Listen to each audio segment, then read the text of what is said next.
Yeah.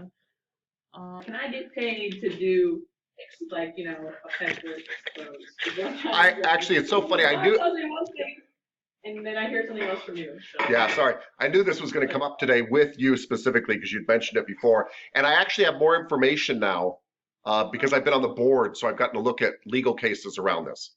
So here's the scoop.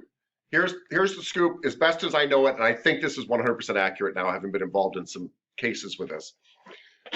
Genitalia, meaning the stuff below your waist, has to be covered even if a client says it's fine with them, even if it's fine with you, has to be covered. And and if you're in your own apartment not charging money, you might be able to get away with that, but I wouldn't be doing that with somebody who was ever a client before, because you don't ever want to look like, as a massage therapist, you are performing licensed massage on somebody and there's any genitalia stuff involved at all, period. Can't be seen, definitely can't be touched. Breast tissue can be. You can undrape breast tissue and you can massage it directly. It is legal in Arizona, but you need client consent. okay. And by the way, the thing that comes up over and over again is you really want written client consent. You've got to be able to prove it. But yes, Ms. Savarino, if a client signs a waiver and says, I understand that you're going to expose my breasts and you're going to massage them, it is legal. It is legal, and you can charge for it. It's totally legal. All right, thank Yeah, you. and that hopefully that answers all that kind of question stuff. No, yeah, definitely. Because I was getting confused because your bar's like, yeah, as long as you guys are good, it's fine. And then I hear you like, no, it's illegal. I'm like, all right, well, which one is it? Well, he probably means like in lab. If you guys, yeah, what you're doing is, yeah, you're kind of, but yes, yeah, but get written client consent because you don't want anything to get kind of weird later. That's all. Other questions? No? About clinic? No? I thought we'd have lots of questions. Mr. Richards. Mine isn't about clinic. I sent you an email this morning. Everyone who was in CPR got their email. Well, hopefully everyone who did their CPR got their email certificate. But I didn't get. So maybe they got my email wrong because my email is .co.uk. So maybe they put .com instead. So I'm wondering if you could send me the contact details for the instructor, just to check, because I contacted the Heart Association this morning. No. And they said I need to contact the instructor. I know who to contact, yeah. So I'll look into that, sir. Thank you. Yeah. Appreciate it. Did other people get their CPR certification afterwards? They did. Okay, good. So it's just, Mr. Richards, it's almost like somebody's got it out for you, sir. No, I'm kidding. No, I'm sure you're right. It's an oversight. I'll check. I know the lady who runs the program and the lady who taught you specifically, so I'll reach out to them. And this has actually happened before. So I'm sure that somebody was just like, oh yeah, we forgot to do that thing or whatever. Anyway, you got it, sir. And about clinic, I've got one more question about clinic. Please. So you're going to set us bays, and we use that bay the whole time we're there. Yeah, usually. Usually we assign you a bay and usually use it the whole time you're there, but but because there are 15 of you at Washington, that's, by the way, if you're in Australia, you're going to get assigned a bay and you're going to stay in that bay because there are more bays than students at Australia. There are only 12 bays at Washington and 15 students. And so you will be assigned a bay for the day, sir, and quite often you'll be in that bay every time you work, but not always because we have to pull you out of bays and put other people in occasionally. But I can guarantee you'll be in the same bay all day. Like you will not be, it's very, by the way, just to let you know, this is a whole other side issue, but some spas do move you around from room to room because they are trying to pack the rooms as tight as possible. And they have different lengths of treatments and things like that. But no, at our clinic, if you're in the first bay that day, you'll be in the first bay all the time. And most of the time you're working, you'll probably still be in that first bay if that's the one you've been in. But you have to understand that you guys are going to be shifted a little bit because one day you might be the greeter. One day you might be the laundry person. Other days you'll be in that bay. That's basically how it'll work. And what time do we have to be there? Do we have to be there 7:45 or do we have to be there 8 as usual? 8 to 2:30. 8 to 2:30, you get a half an hour for lunch. You're 8 to 2:30, you're done for the day. Your first massage is at 8:15. You do get a grade for showing up to clinic on time. So it's kind of like your lab grade. You get a grade for showing up to clinic on time because it's really important. So yeah, be there by 8 a.m. You're done by 2:30. Those of you in Hug Clinic are on a slightly different schedule. You already know about it. Hug Clinic is 8:45 to 3:15. Same length, it's just shifted a little later. But anyway, yes, 8 o'clock, sir. 8 o'clock, Australia and Washington, 8 a.m.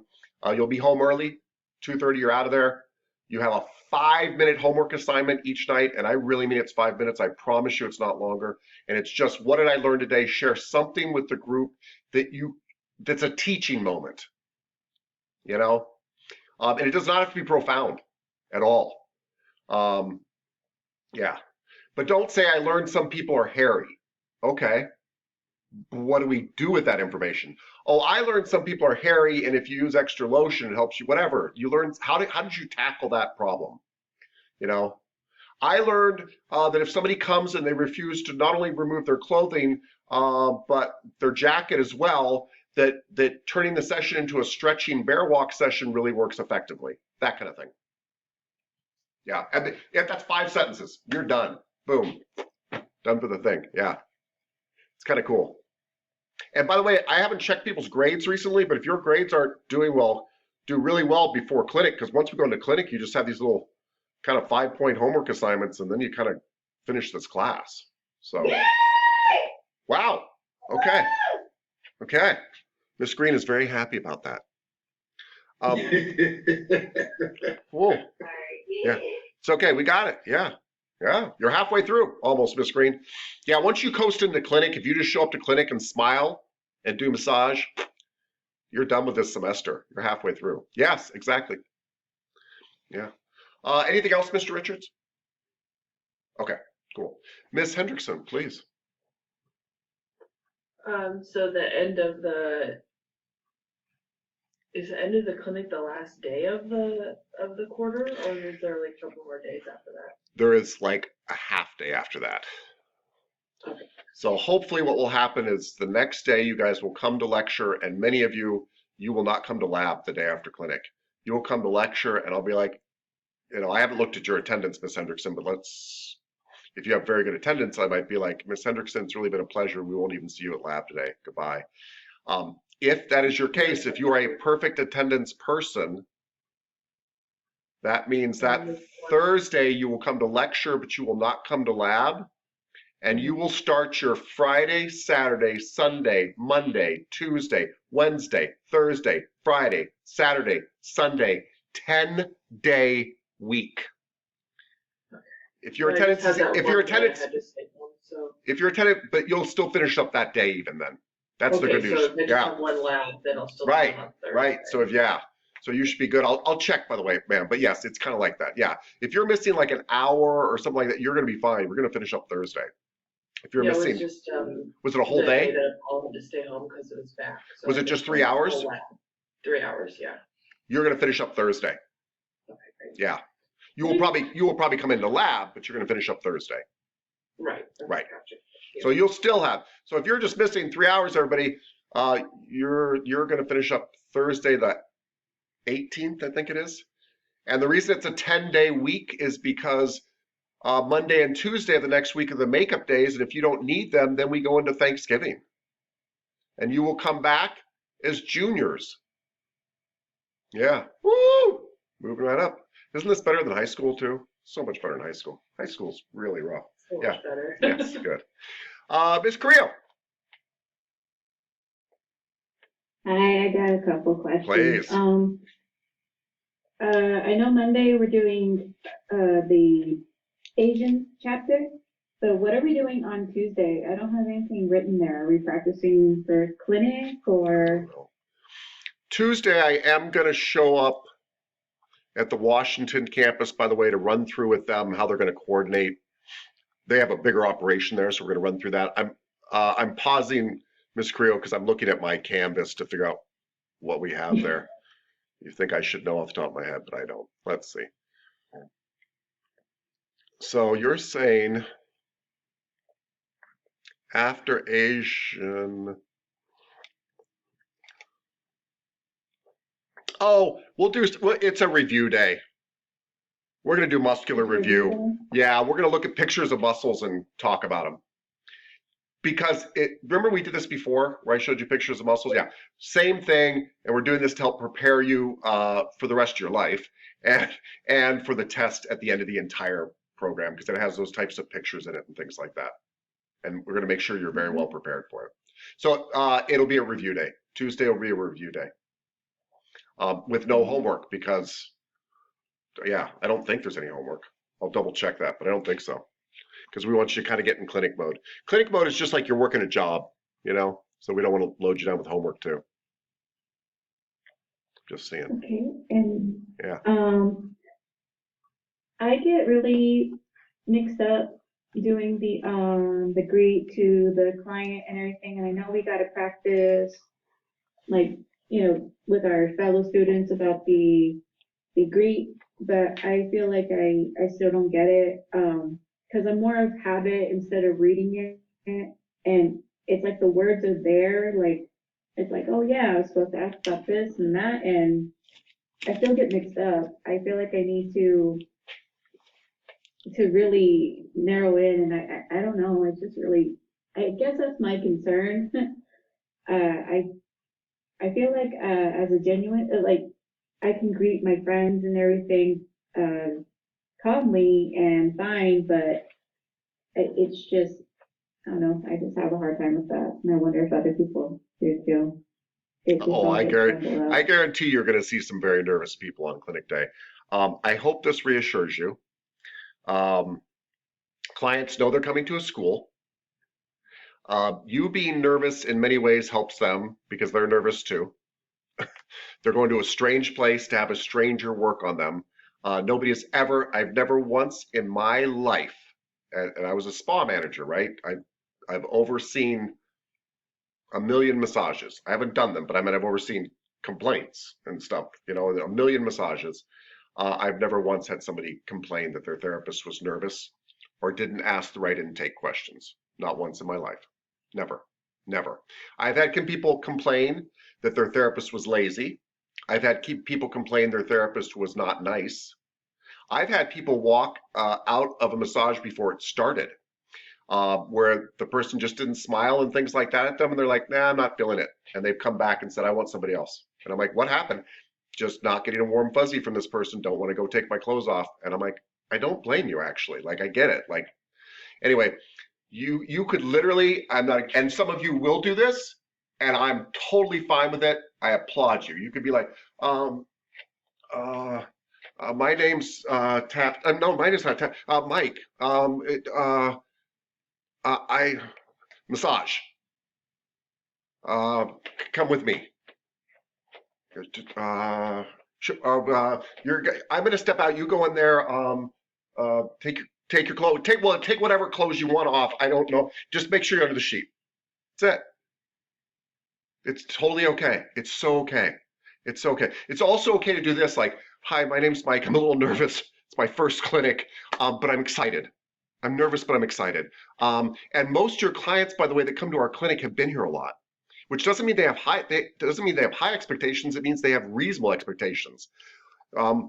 They're just happy that somebody's going to rub them that's sweet and works hard for $20. You cannot beat this deal. I would get a massage from any of you for that price, or for more, by the way. I don't mean it like that, but what I meant was like it's awesome. What do we really want? We want to be around friendly people. You guys are super friendly people. They're going to be really cool to you. Yeah, so it's totally fine. And I mean, no disrespect to Mr. Ibarra, but he's going to talk a lot about intake questions, all that kind of stuff. This is your first clinic. I could give two poops about that, right? The intake questions are, I want to make you happy. Like, let's go do that. I want to rub you and make you happy. Is there anything I shouldn't do? Okay. Anything bothering you? Okay, let's go. If you remember to ask about medical, great. But they're not going to be here if they've got major medical stuff. They're not going to come in bleeding, and what your guys are going to be fine. Massage therapists hate when I say this, by the way, but massage is a glorified hug. And very few people die when you hug them. You almost don't even need to ask the medical stuff. Now, you should. There's a liability here, and as we get better, we'll worry about that. But you guys aren't liable, the school is. And we've got a lot of insurance, and we've never once hurt anybody. So all you really need to be is like, hi, my name's Mike, and let's go do a massage. You could literally do that. My name's Mike, let's go do a massage. Or I'm glad you're here, I'm nervous, or whatever. Just, so don't, if it helps you, Ms. Correa, to have a script, do, but I think following the script sometimes is like, you know, and yeah, especially for your first massage, everybody, I give you permission on your first day, for example, just get through the day. And the first day is smile, I'm excited and nervous, let's do a massage. And then the next day you'll be like, okay, now I'm going to put some verbiage in there. Maybe I'll ask them if they got any medical conditions, you know, and each day add something to that. And you'll find the right stuff. And you'll also find the stuff you have to mention. Like you'll be like, oh, I didn't mention anything about clothing, and like 3 of my clients left all their clothes on. Okay, so you did bear walks and stretching, and then you learned. That's what's so cool about clinic, and they'll be fine. Yeah, totally cool. I hope that helped. Yes, we're expecting you to be nervous, and people are too, and they're really nice about it. Yeah, and there's still, I don't think you guys doubt your massage skills. I mean, I know you have more to learn, but I think you all know you give a good massage. And that's all people care about. You know? They're in heaven. They're not coming to, by the way, this is not a spa here. The Washington campus is not a spa. They're coming for the massage. Yeah. Mr. Singletary. Just clarity. Okay, so the clinics are starting on the 3rd. Yes. And they're going through to the 17th. Yeah, but let me clarify that, sir. It's going to be the 3rd and 4th.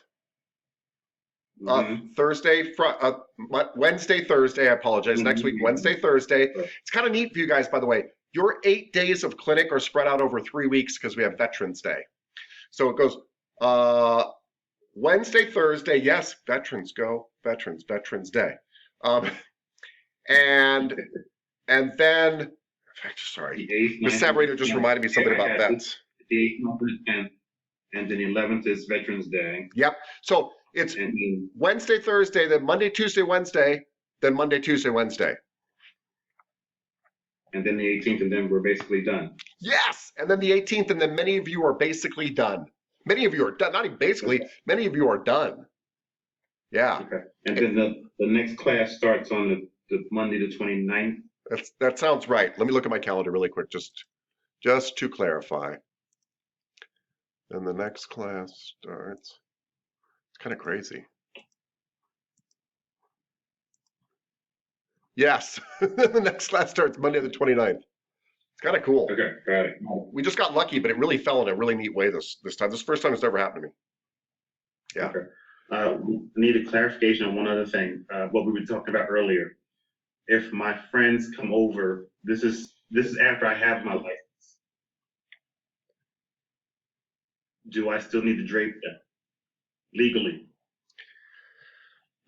So we just kind of dealt with a case like this on the board.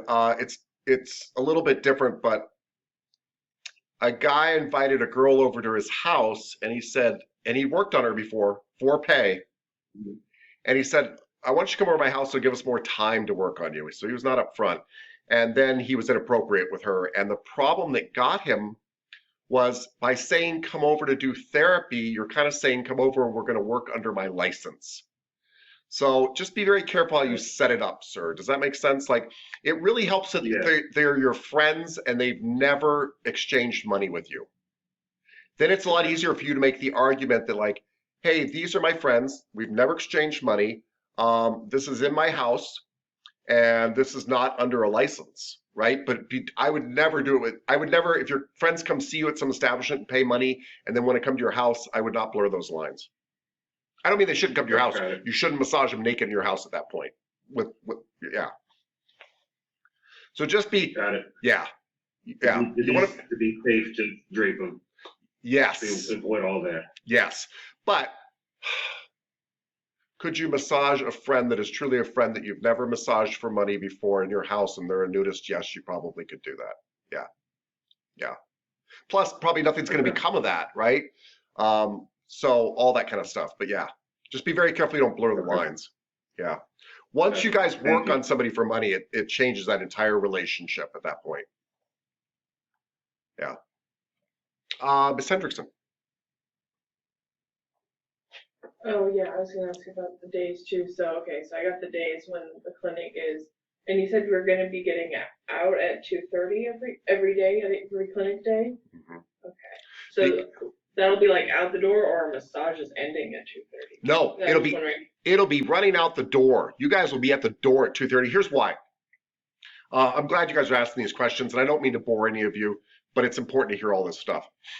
So here's how the massages are scheduled. You're going to show up at 8. Hopefully you're going to show up before 8, but you are going to be there at 8.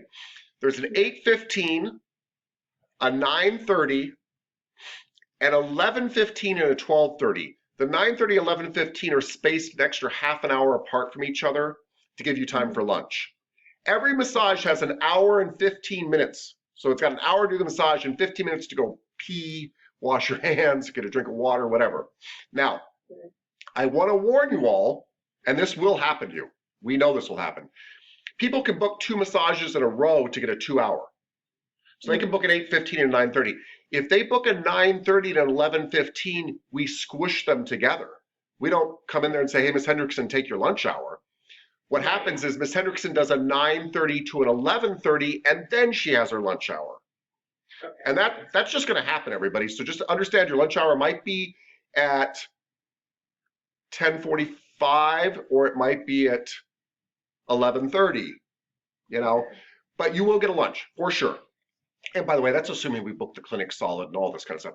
But anyway, your absolute last massage, let's say you get a 1 hour at 12:15, will be done at 1:15. You guys are going to clean up. Usually everybody sits around and talks about what they learned that day after all the clients are gone. And it's kind of a nice powwow session. And so at 2:30, you guys are out the door. Like you are gone. Yeah. Even if your client's running late. Like if a client's running late, we can give them their time, we will. But we're not like, yeah, you're going to be done at 1:30 at the worst case scenario kind of thing. Because that way I can get the kids from school. Yes, so you can. I've been Yep. goal right now. So like, You are guaranteed to leave at 2:30. Okay, great. Yeah. In fact, we'd let you leave earlier, except you need your hours. But you're guaranteed to leave it. Yeah. I wanted to be very honest with you guys, I wanted to put 5 massages in there in a row, but I thought it's our first clinic and you guys are getting used to things and we got to get lunch breaks in and all that kind of stuff. So you're gonna have a good hour at the end of each day to kind of talk about your feelings, talk about massage, and then go home. Yeah. It's a good time to do gratitude too if you in your lab want to do it, because we won't be reading on this call in the morning too. We won't be in lecture, right? Okay. Yeah, very cool. Thank you, ma'am. Ms. Green. Hi. Hi. I think you kind of answered my question. That's all right. A while ago, I had my hand up, so I don't really remember what I was going to ask anymore. Do you want to make one up? No. I don't really don't know. Okay. But I don't know to ask you anymore. no worries. If it comes up later, you can ask me, and we've got other days to talk about this too. So don't feel like you can interrupt me later. Absolutely. I want you guys to feel comfortable, all that good stuff. Mr. Richards. So the maximum massages per day we will do is 4. with clinic. 4. So that's on Max. You can't even possibly, even if something happened wrong, you can't do more than 4 hours of massage a day. So you will either someone do 2 hours. That's all we'd do. Just done 2 hours. You could do 2 hours, a 2 hour and 2 1 hours, 4 1 hours. That's it. Yep. And by the way, you want 2 hours. That's the best day possible, because what happens is you save the 15 minutes. So now you do a 2 hour in the morning and 2 hour in the afternoon. You've got like an hour off for lunch. The birds are singing. You got 2 happy clients. I would want a 4 hour if I could, to be honest with you. And we did once have somebody in the last class, somebody booked a 4 hour, and I wasn't going to make students do it, but I had a student go, I'll try it. And she did a 4 hour massage. She started them out by stretching them. She said, leave your clothes on, wear something comfortable. And she stretched them for a good hour and a half. And then she did like a, 2.5 hour massage on them. It was kind of cool. Yeah, kind of neat. But anyway, 2-hour massage is probably what you expect those, everybody. Ms. Green, your question came back. Yes, I was wondering, so I think somebody said something about the 1 hour thing, like if you have to make up time or something at the end, because I have 1 hour to make up. You will but be I didn't done. know- You'll be done Thursday the 18th if you only have an hour to make up. Will I have to go to lab or will I do that during? I think you might even do it during lecture. I've got to check my hours, but I think you might even do it during lecture. Okay, I don't even think you're going to come into lab. Yeah, I didn't think I wasn't late for a lab or at all. Yeah. I didn't know how you wanted me to go. No, I think it's going to be a great day for you. Just don't miss any clinic and you'll be fine. Yeah. I will not miss any clinic. Yay. Good. And then also, does on the website when people are booking with us, does it like tell you like a certain amount that like once you've reached the amount of people that you can work on for that day, can people still request you or does it not allow them to request you? Yeah, that's what I was talking about. The computer doesn't know that there is a Miss Green. It thinks it's selling concert tickets. So honestly, we could sell 12 tickets for you on the day with 12 requests for you. And that's why I tell people they're not guaranteed. It will not keep track of that. So if you guys have friends and family, you might want to coordinate that a little bit with them. Like, hey, don't all book me on the same day because you won't get me. So yeah. And I do send them an email, Miss Green. I'm like, hey, if I have time, by the way, if I have time, there's a lot of you, but I have done this every other time. I actually email you, Miss Green, and I say, hey, Johnny and Deborah both requested you, and you're like, oh, I hate Johnny, give me Deborah. And then I send Johnny an email, I say, I'm so sorry, she's already requested. Yeah. What if both like something like that happened, both two people like requested you? Would it be okay if maybe I did them right after that other person? I go right into Yeah, if we can move them, we do. Yeah, we make that, if that's an option, we do. Like, we'll change their time if we can.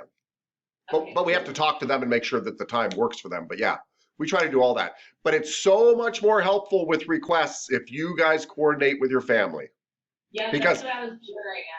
Yeah, because I have to send you an email, then I have to send them an email, then they send me back. First you send me back an email, then they send me back an email, then I say, what about this time? Then I send it back to them. They say, this is all about one little appointment. So, but I will do it. Yeah.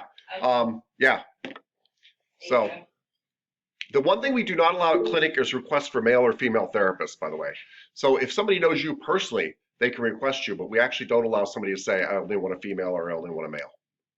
And we do that at high dollar, at places where you pay money for, you can do that. But we didn't want to ever sexualize our massage here. We don't think it should matter if you have a male or a female. And we definitely didn't want some creeper coming off the street and saying, I only want women or I only want men, that had some dubious kind of, idea behind that. Mr. Singletary, yes, sir. Oh, and the price has gone down. Well, for that day, yes. So the price will go down a week out for each day. So like Wednesday, the price just probably went down to $10. By tomorrow, the next day will go down for $10. By next, you know what I mean? It's a week out for each day.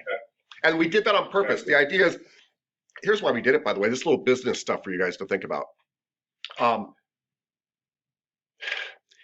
If we make the massages super cheap, what happens is somebody comes along and buys all of them up. And then they just don't come to some because they don't care. What's $5 or whatever. If we make them super expensive, we kind of price things out of the market and we want you guys to get massaged. The number one goal of this is not to make money. It's to cover our laundry expenses. And so we made the massages $20. If you want to guarantee your slot, the minute we release these, you can book your massage a month ahead of time. Normally we put out the appointments earlier than this. You can grab that for $20. The reason we dropped the price to 10 is if we still haven't sold those appointments a week out, we want to sell them. In fact, we want to give them away at some point because we want to fill those slots. And so that's why the price drops a week out, is to make it even more desirable for people to grab them if they haven't already grabbed them. But we release them so late right now that you're already seeing the first day of clinic, the price drop, which is cool. I love that. Yeah. Other questions? No? Clinic? Good? Okay. All right, I know this sounds weird because we didn't even get to lecture yet, but let's take our break now, come back. Oh, Mr. Richards. Hold on, everybody. Mr. Richards? You're not on When the, I came from massage, there was a tip jar, and Miss Bauer, because I put money in the tip jar for my therapist for your last class, she said that money goes towards something. Can you explain that, please? yes, thank you. You are not allowed to accept remuneration of any kind for your massage. That is a state law. You can't accept chickens. You can't accept tips. You can't accept movie tickets. You can't accept whatever. So, but people kept telling us like, oh, we want to do something for the students. Sometimes we even have people bring in like donuts and stuff, which is adorable, and we put those out. But what we found was kind of a loophole that I think is legitimate. I hope it's legitimate because we've been doing it, but it wasn't meant to be sneaky. But we tell clients, if you want, you can donate to their student club account. And we actually have a student club. It's kind of like the massage club. And the school takes that money, but the school has to spend it back on massage students. And so what happens is you guys usually earn enough, and even if you don't, by the way, we keep enough buffer in the account so we make this work, that at the end of this program, you all have to get a fingerprint card to apply for your license, and the fingerprint card costs $30, I think, and you have to have official school transcript sent to the board, and that costs $5. So that's $35. And what we do is we pay for that out of your student club account. So for everybody. So all 26 of you, we will have enough money, I'm sure, by the end of the program, that we just take that money and we just pay for all your fingerprint cards and all your school transcripts. And the other advantage of that is too, you don't have to call the school, all 26 of you, and tell them to send your transcripts and get out your credit card for a $5 charge. We just send them money for that, and we take care of it on our end. So that kind of automates the process, and we give you paperwork that you just take to a place to get your fingerprint card and things like that. So anyway, you can't accept money. You really can get in big trouble for accepting money, but the school can accept money on a general donation, right? And the school can then choose to spend it on you guys, and that's what we've been doing all along. So it is a donation to your student club. Donation to your student club, and we do promise that 100, the school is not allowed to spend the money on other stuff. 100% of the proceeds will go back to a massage student to help them get licensed. It may not be you, but it will be. And here's why it may not be you. Meaning past students have actually added to that account that you will use. And you are adding to the account that other students will use. But the point is it will only be used on students of massage getting licensed, period. Every last penny, yep. So that's kind of cool. It's just a good way around all that. Yeah. That was a really good question. Any other questions? Cool. All right, let's take a break now. We'll come back at 9:43 and we'll talk a little bit about therapeutic relationships with you. But please ask questions. What I really want you guys to do is thread a very difficult needle to thread. And that needle is we need to be best friends with our clients while we're giving them a massage, and then not best friends with them outside the massage room. That really is the key here, right? You need people to feel super loved, comfortable, and safe, and it needs to be genuine, and I think we can genuinely do that. And it needs to kind of end at the end of the session. The problems we run into is when those relationships continue, especially outside the massage room, or when they go too far in the massage room. And it's not even always a morality issue. It's just easy for that to happen. We're all highly connective people, and it's easy to start to really like your clients. It's easy for them to really like you, and kind of maintaining boundaries and things like that can be tricky. It really can. So let's talk about that. And please ask questions if you have them, all that good stuff. And I will chime in about some stuff that's we found come up in front of the board, all that kind of stuff. Okay, let me share my presentation with you guys. Okay, let's see here.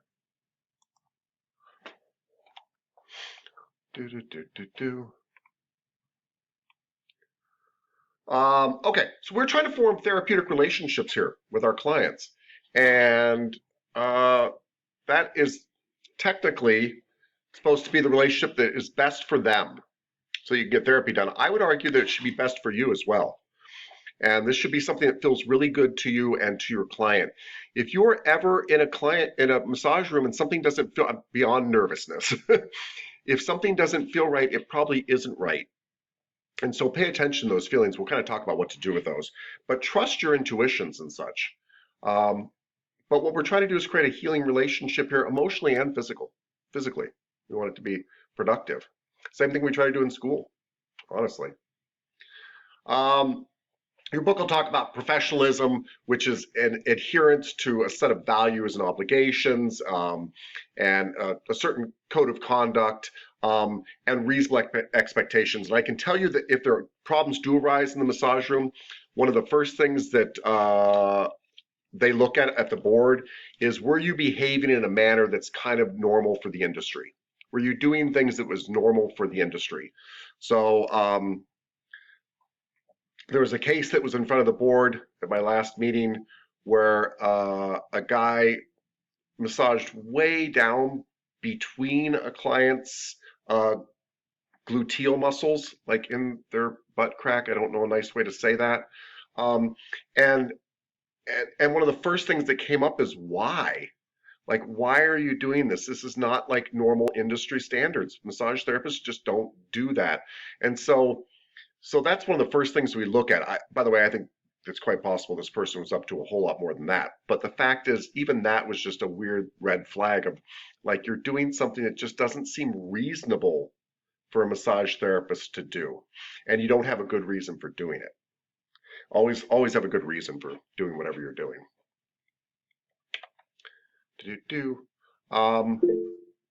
Yeah, Ms. Creel, please.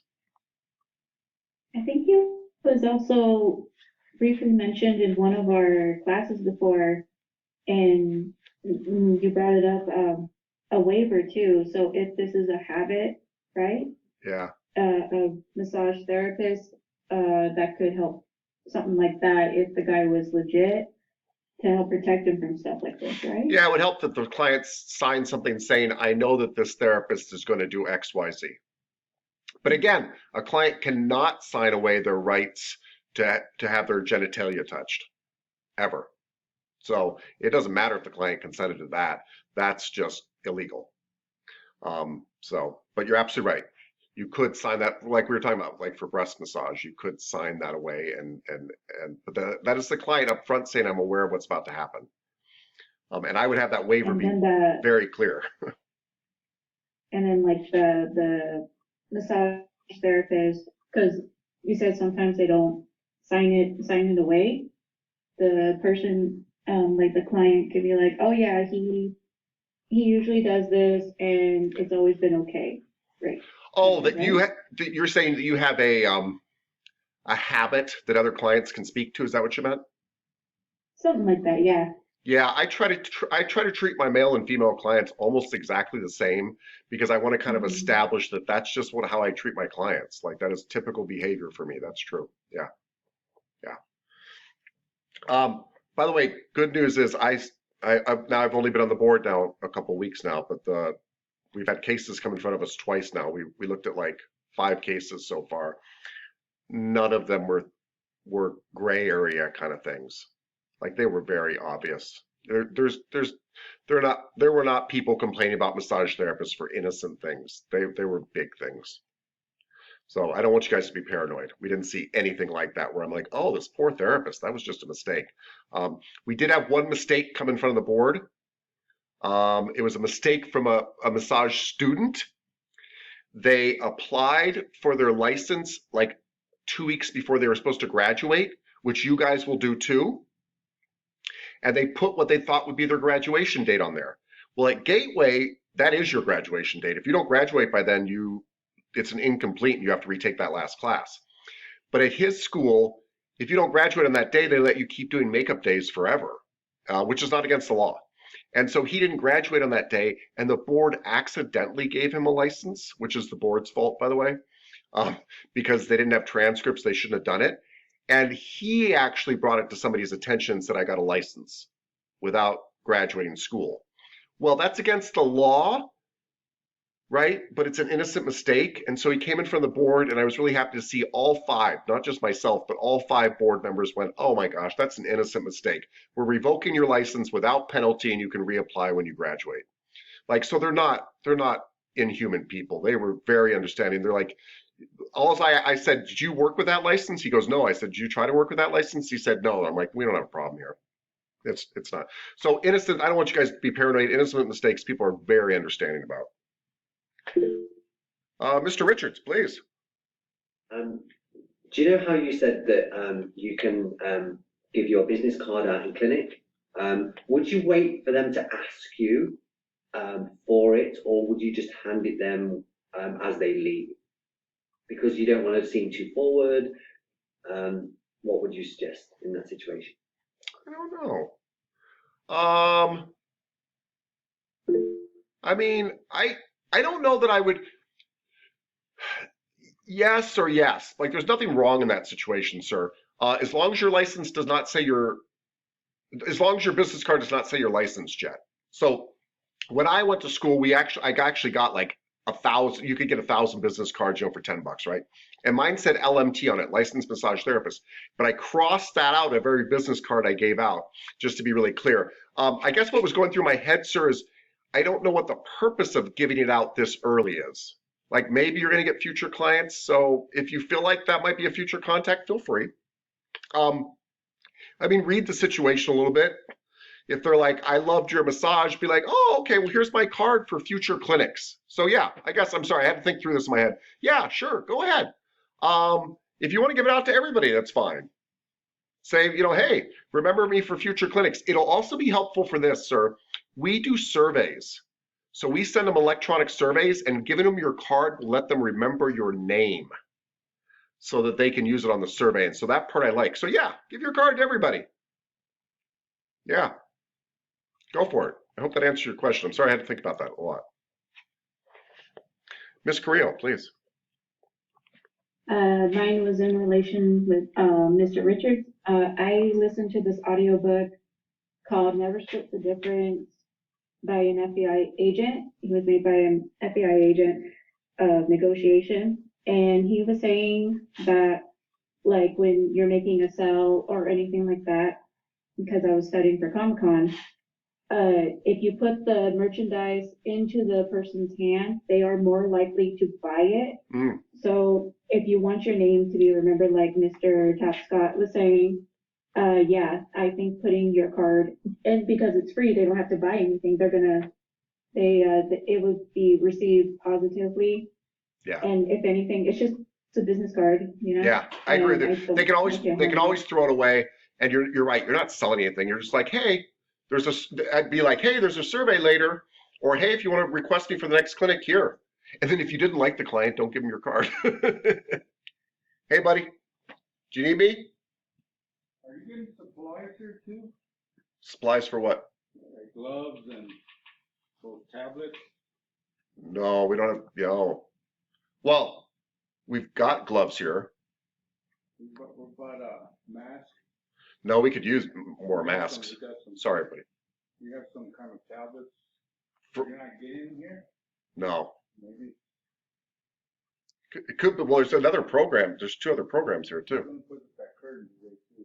Oh, cool. We gotta do some other stuff. Good. It's just to add to this one. It just goes in this slot here, the curtain. But then all the curtains are supposed to be screwed to the wall on one side too. I can show you which side. Cool. Thanks, buddy. So you're gonna put a curtain here? We're just gonna add another curtain to this track because there's so much track and there's not enough curtain to go all the way around it. Oh, so that's it? We got it in the closet. We're gonna put up we just need you to take out that end cap, put a curtain in here, not even put up any more track. And then all of these curtains on one side need like 2 screws to hold them in the wall, like 2 screws in a washer. This is here with me. Oh, good. He knows what to do. Yeah, I thought we were gonna do the whole track. No. That's even better. Yeah, no, we're gonna be in and out. We'll go have beers later. Okay. Sorry. All right, everybody. Where was I? So sorry. Business card, give it out. Yes, it's never a bad thing. They're so cheap. And by the way, everybody always wonders what to put on their business card, and I've seen 2 different schools of thought. Some massage therapists are like, Michael Tapscott, LMT, pregnancy massage, sports massage, deep tissue, myofascial release, tweenaw, shiatsu. That used to be me when I was fresh out of school. Later in life, I was just like, Mike Tapp's got LMT. And it had my email and my phone number. And I actually found that was more effective because I was like, I wasn't trying too hard. Or I'd say Mike Tapp's got structural massage therapist. What does structural massage therapist mean? I don't know, but it sounds great, right? I do know, by the way. I feel like I work with the structure of your body. But my point is, I just sometimes, I don't know which way to tell you to go, but I've just seen both work. The real thing is to get something in their hand that will stick out later, that they'll remember. Mr. Richards, please. One of my customers at the store that I work, and they suggested like British masseur because they love our accent here. So that's kind of a good tagline. I like that. Yeah, I really do like that. I don't know. Some people don't like the word masseur or masseuse. I am not one of those people, by the way. But a lot of massage therapists are like, oh, it has connotations that aren't professional. I'm like, why? It always meant massage to me. But anyway, but I like what you said there. Sure. Play up. Yeah, anything to make us remember you, right? Oh, that's the guy with the accent. Yeah, that's the funny guy with the accent. Yeah, that's great. I would definitely do that. You guys are, by the way, you guys are building your brand right now, and your brand is you. So think about that brand. And I don't mean so much your massage skills. I mean, is your brand that you're friendly and funny? Is your brand that you're difficult and grumpy? Is your brand that you're always late with an excuse? There are massage therapists like that. Be very careful about the brand you are building because people will actually describe you that way. So I hope you'll take this the right way, Mr. Richards, but people are gonna be like, I know this great Brit that he's a funny guy, does massage. It's gonna be his brand. And that's a great brand. Like, we'll remember him. He's the funny Brit guy. Yeah, something like that. So just remember that people do have little labels. We have labels, right? Tap's got the weird teacher, right? Friendly weird. I'm totally cool with that label. I love that label. Put that on my tombstone. Friendly and weird. Okay. Non-malfeasance. This will be on your test tonight. But the reason I have it underlined is because this is really the number one rule of massage. Do no harm. My favorite thing about the massage industry, unlike being a surgeon and the 12 years it takes to become one, is that we don't really ever hurt people. I have bruised a few clients, but that's it. And bruising goes away. So when in doubt, back off. That's the only thing you have to remember. When in doubt, test the corner of the carpet. When in doubt, do a little bit and say, let's see how you do next time. When in doubt, I always ask myself, is this going to bruise somebody or is it going to do real damage? If it's going to bruise them and they want me to go deeper, I'll probably do it because I'm like, not going to kill you. No lawsuit. It's going to be gone by the time you're upset about it. If it's more than that, then I'm like, okay, no, I'm sorry, Miss Carrillo. I know you want me to go deeper. I can feel your bone hitting the bone of my elbow, and I just don't feel comfortable with this. I care about you, and let's see how you're feeling next week. If you're really okay, then we'll go even deeper next time.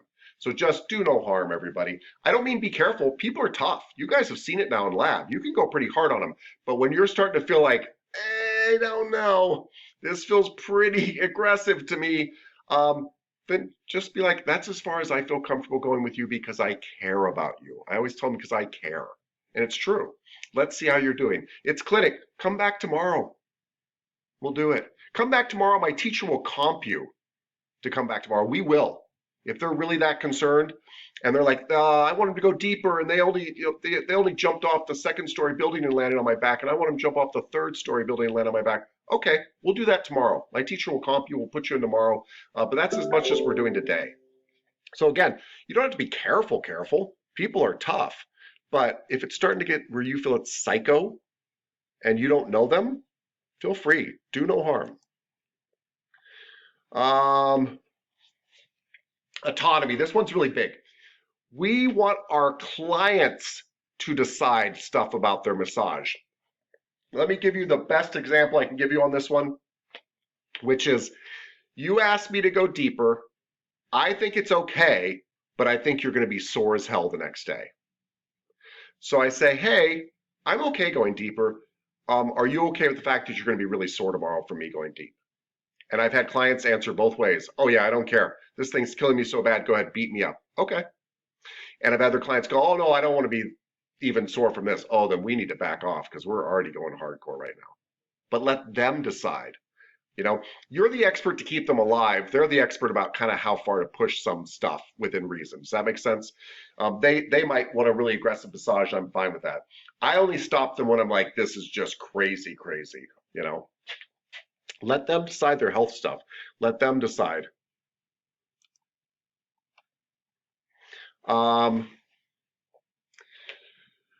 Make sure that this is exactly what I just said. Make sure that you explain the risks and benefits of what you're doing. So that's what I just did. Hey, this might really help work out your low back pain, but you're going to have soreness from the actual massage I just did to you.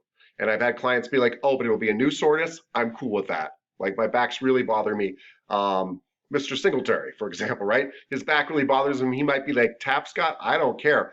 If my back feels better, even if I'm sore from the massage, totally worth it. Okay, well, you understand the risks and benefits. We're good. But he got to make that decision again. We already talked about do no harm. And I also, by the way, always try to have a reason for what I'm doing. So it really helps for lots of reasons. One is I only have 60 minutes or 120 minutes with you. I should have a reason why I'm rubbing whatever. If I'm rubbing your earlobe, I don't know what that has to do with your lower back pain.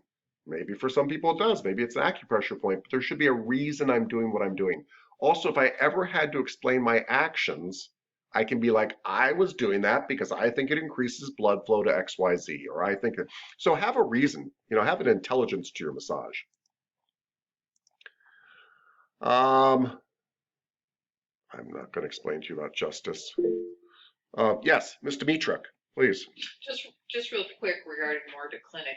Are we have to do soap notes at the end, or is that like what our homework is, that 5 minutes, what we learned about somebody? Yeah, we're not doing soap notes, no. We might, Mr. Mitrak, do those in the second or third clinic, but we're not doing them this one because it's just one more thing to stress you out and take your time. So, no, the thing at the end you're doing is just what did I learn that day? Because you'll probably have come across something that day, like I learned the hard way, not in a bad way, but the hard way, that I had to tell clients to lay face down on their stomach, which you can't lay on your stomach without laying face down, and you can't lay face down without being on your stomach. But I had to start telling it 2 ways because they just didn't get the instructions otherwise. That's something I learned, right? That kind of thing. That's all we're looking for. 5 sentences. Yeah, no soap notes. We will get to them eventually, but every place trains you in their way of doing soap notes anyway. And but we will go over soap notes, but I don't want you worrying about in this clinic. I literally, guys, I want happy clients, and I want you guys to get practice working on all sorts of different bodies that were unexpected. And that's what clinic's about. And so if you are working hard and smiling, it's going to be a great clinic. That's it. That is your job. Show up on time, smile a lot, work hard. Done. I really mean that. Thank you for asking. I don't think you would discriminate. Be, by the way, careful about this. And I'm even speaking of myself. Try not to prejudge your clients. Because they come in and we all make quick judgments about everybody. We have to, by the way. Like somebody's walking down the street and they got a knife in their hand, your quick judgment is that might be a dangerous person. That's a good quick judgment. But like, I'll give you a fun one. A lot of millionaires dress like they are bums. Be careful about that quick judgment because that might be the best client of your life, and they might come into our clinic. And they come in and they're like, hey, how's it going? And you're like, who's this guy? What? I don't know. And later he's like, hey, when you graduate, you should look me up. I'd like to have you. And he becomes your regular client. Yeah. By the way, I used to have a client that would get 2-hour massages. He was probably a millionaire. He owned a chain of dry cleaners and stuff like that. 2-hour massages. If you guys need to come in, you can. We'll be back. Oh, cool. Thank you, sir. 2-hour massages every week with me. $200. Gave you $200 in cash. Cool, right? That's $10,000 a year. One client. One client. If you have 5 clients like that, that's $50,000 a year. It's amazing, right? So don't underestimate a client. Just don't underestimate. Try not to prejudge them. Try to, if you can, to find something to love about every single client. Because there is something to love about people that you don't even like, if that makes sense. That's why we do gratitude in a way. There's always something to connect on. There's always something to connect on. There really is. You just find that thing about them and that's what you focus on. Yeah. Somebody raised their hand, but I didn't see it and then disappeared. If you have a question. Sorry, the question went out of my head, but I lost it. Sorry, sir. It's probably because I was talking too much. Confidentiality. So, you are not supposed to talk about clients in a way that we can identify them. Now, it's a little bit different in school because we're doing stuff to learn, right? But you'll notice when I tell you client stories, I don't say, Mr. Simon Richards did this thing. Never. No. I won't even say this British guy did this thing if he's my client, right? That's too identifiable and it's not important to the story. Hey, I used to have this client that would make me wear tutus. That is a story I might be able to share, but you can't give identifiable information. Don't do that. So when we're sharing stories with people, it's really helpful if we try not to do that. There's no reason that we need to know exactly who it was, but hey, I had this challenging client today because they farted through the whole massage. Okay, what did you do about that? Well, I took some aromatherapy oil and I rubbed it underneath my nose so I wouldn't smell it. Brilliant. Great thing to put in your homework. Awesome. Cool. I hope that doesn't happen to anybody, but it could. You cannot release client records without their consent. This probably will never even come up for any of you, but if it does, you need written consent from your client to give their records over to an insurance company, for example, even if it's their insurance company. So their insurance company called Miss Hendrickson's insurance company calls you and says, hey, we know you're working on her. She told us to call you and get your massage soap notes on her because she was in an accident and we want information about that. Cool. I need to get a release form from Miss Hendrickson before I release her records. Oh, no, it's okay. We're her insurance company. I don't care who you are. I don't care if you're her doctor. I don't care who you are.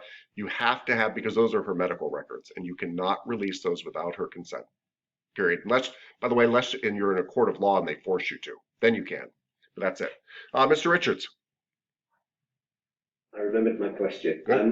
This first clinic, will we have professionals from massage places coming for a massage? Like you said, Hand and Stone and Envy, people come out to test the water as the therapist to steal them at the end. Will it happen in the first clinic or does that happen toward the end? Sorry, I wrote myself a note to make sure I send it out to employers. You just reminded me of something. Yes, you probably will, but not, well, actually, I just don't know. Anyway, the answer is you always have more employers at the last clinic because they know you're about to graduate and they're salivating, right? They know in a week you're going to graduate and they can snatch you up. So you will definitely have more employers at the last clinic than you will at the first. I would guess because the marketplace is so desperate for massage therapists that we'll have some employers at this one. And sometimes we know they're employers and sometimes we don't. But you don't treat them any differently. And they know your students. They know your students. And to be honest with you, what employers have told me, and they have told me this, several different employers have told me this, and Ms. Clayton, if you want to speak up, you can too, and you don't have to either, but if you have comments about this too. But I've had employers tell me I'm not even looking at their massage skills, I'm looking at their people skills. Because they're like, we can train them in massage if we really need to. What's really hard to find is people that are really good at being friendly, reliable, and putting other people at ease. You can't train that skill. You just can't do it. The way that you guys, during your gratitude, the reason I get so excited, the way you describe the way you make each other feel, that's what they want to hire. They'd love it if your massage is great too. That'll seal the deal. But all employers have had problems with employees, and it hasn't been their massage. It's been their personality. So that's what they're really looking for. Miss Clayton, please chime in. Yeah, that's 100% true. I mean, the things that we have with massage are generally things we can have a trainer work with them on, but you can't teach personality. Exactly. Yeah. Yeah. When we hired Miss Bauer for this job, you guys saw her lecture. She hasn't given lecture yet. I knew we were going to have to train her at that kind of stuff. What did we hire her for? Reliability and personality. Never calls off, always on time, super easy to work with, likes people, easygoing. Because it's so hard to find those qualities. I just can't even tell you. So yeah, thank you. Was there more, Miss Clayton? Your hand's still raised. No, it's and not just personality, but common sense things too. I mean, and a lot of it's just being a good team player. Yes. Not talking about clients, not talking about your coworkers, smiling. Yeah. Being friendly, arriving on time, all the things that you assume are common sense. Yeah. That's where we've had some trouble in the past. Yeah. I had one therapist tell me he doesn't do laundry because his wife and daughter do the chores at home, and he's not getting paid to be a janitor or something like that. Oh yeah, we all for that kind of stuff. Those are the types of things that I just stand there and I'm like, huh? Yeah. I do the laundry too. I clean the toilet. Come on, buddy. Yeah. Yeah, that's a pet peeve of employers when people say, well, that's not my job. The fact is, like me here at Gateway, I'm on salary. If they want me to spend my time cleaning bathrooms instead of teaching, that's fine. I can look for other work, but my job is whatever they tell me to do. That's how life works. But by the way, I still, even what Ms. Clayton said, and we're obviously on the exact same page, I lump all this into caring about people. If I care about my team, I'm not going to show up late. If I care about my clients, I'm going to respect their boundaries. If I care about my teammates, I'm going to pitch in with chores. If I care about my employer, I'm going to not talk down to them. If I care about the clients, I'm not going to talk about them behind their back. To me, it's about just caring about people and going, do I care? Mr. Richards.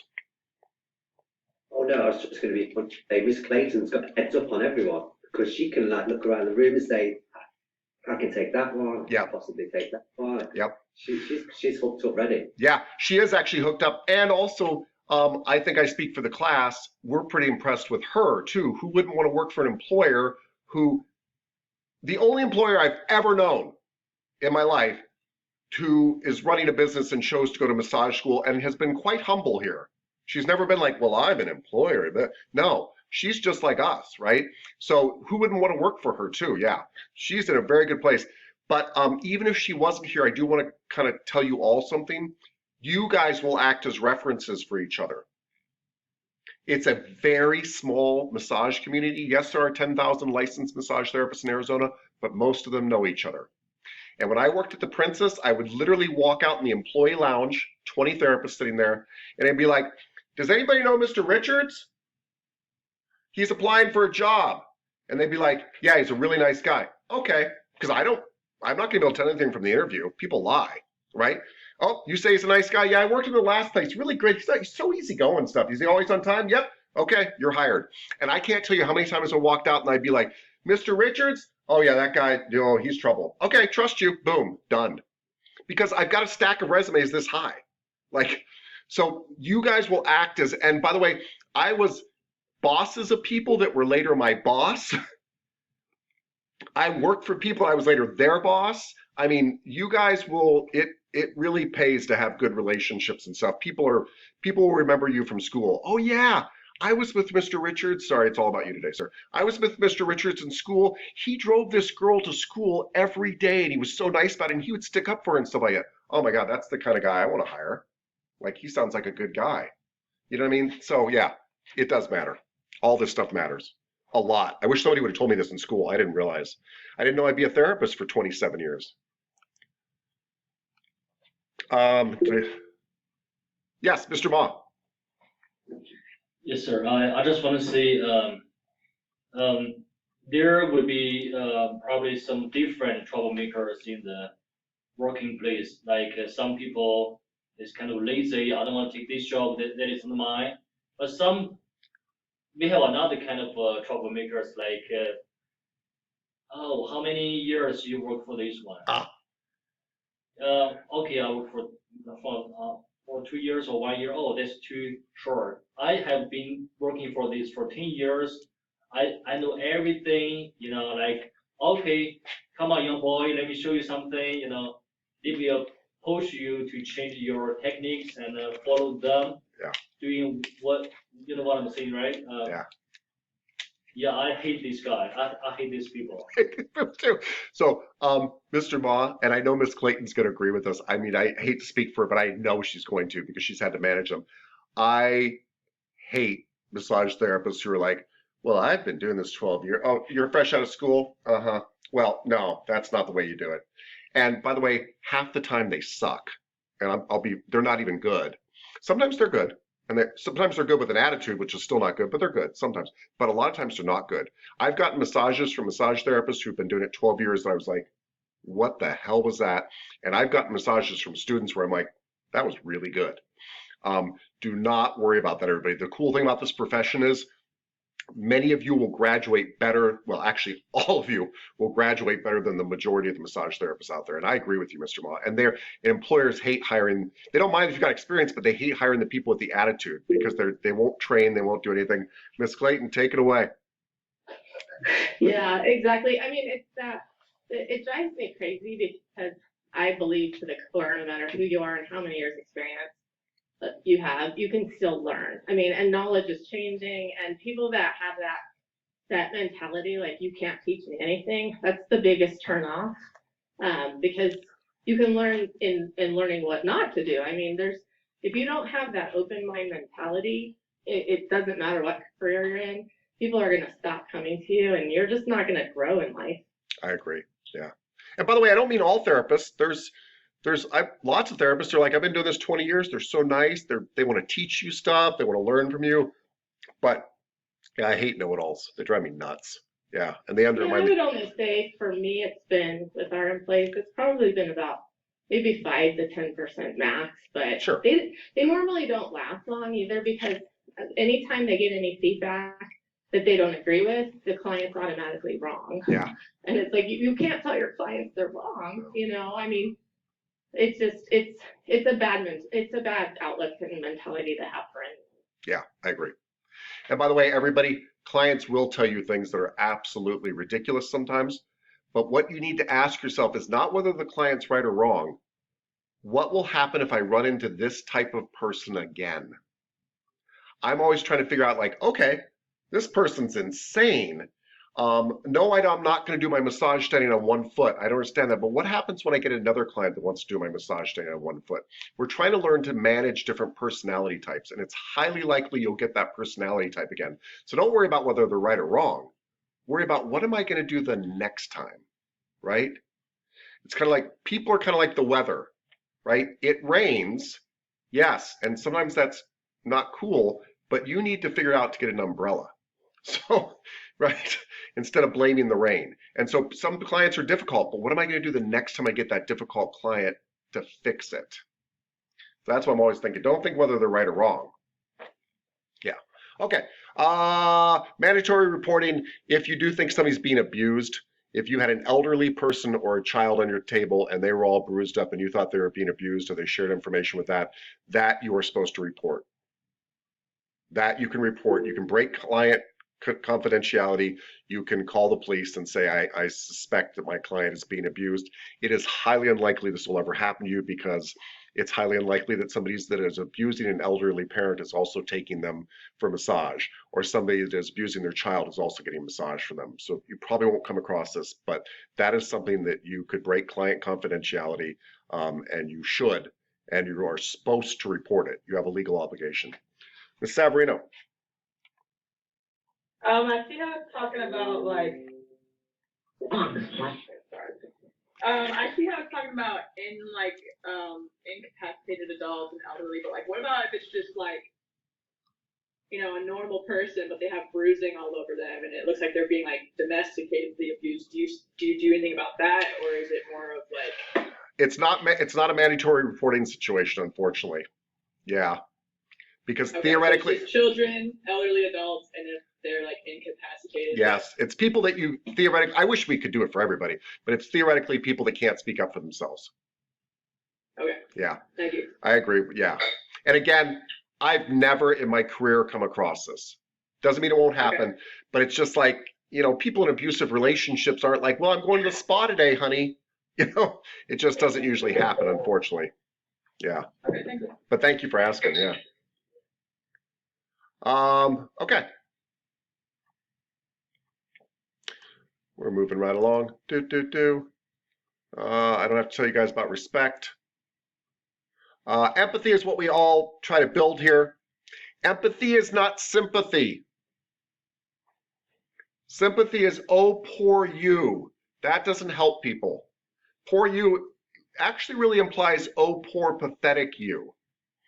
Empathy is like, oh, that must feel really bad. I can really feel what that would feel like. It is empathizing with somebody's situation. And I think it's an incredible skill that can always grow. It's one of the reasons we do gratitude, is to learn empathy for each other. Like, you guys give gratitude for your dog, many of you. I don't have a dog. I don't have any pets. But I can empathize what it feels like to love a dog. And I have kids. And guess what? I actually think there's some similarities there. So take what you know in your life and use it to learn to appreciate somebody else's situation. That's empathy. Oh, I don't have a dog, but I do have a cat, or I do have a kid, or I have a best friend. And if anything happened to my best friend and that dog's kind of their best friend, oh, they must feel kind of similar. That's empathy. Empathy is not saying I'm different from you. Empathy is trying to find out how similar I am to you. And I have found, by the way, I'm sorry, this is me soapboxing a little bit, but I think it's important. It's really helpful if you can actually empathize with everybody. So I used to, work with ex-convicts, and some of these guys went away for murder. And people are like, how do you work with them? And how do you understand them? And I'm like, you've never wanted to murder somebody? And people are like, no, never. Really? You've never really been pissed off and thought, just for a second, I'd like to kill that person? I'm not saying you plotted it. I'm not saying you got the knife out, but you couldn't just see for a second?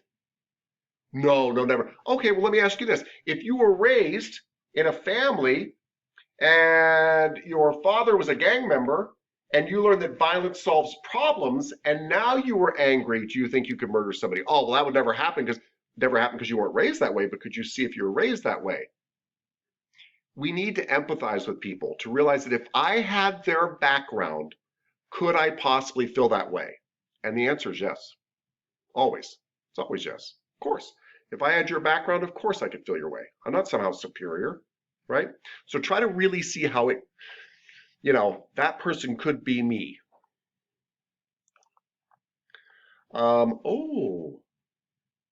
Let's see if we can play this. That is a big if, but let's see. Bear with me, everybody. Nope, maybe not. All right, bear with me. We're gonna play this. It's gonna happen.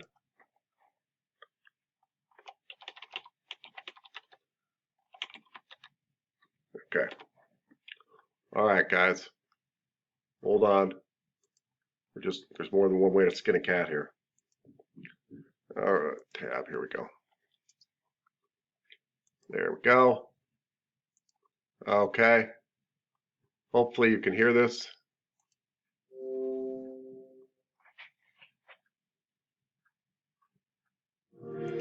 What now, command? Now, we attack. Can you hear this? Okay, good. It's coming.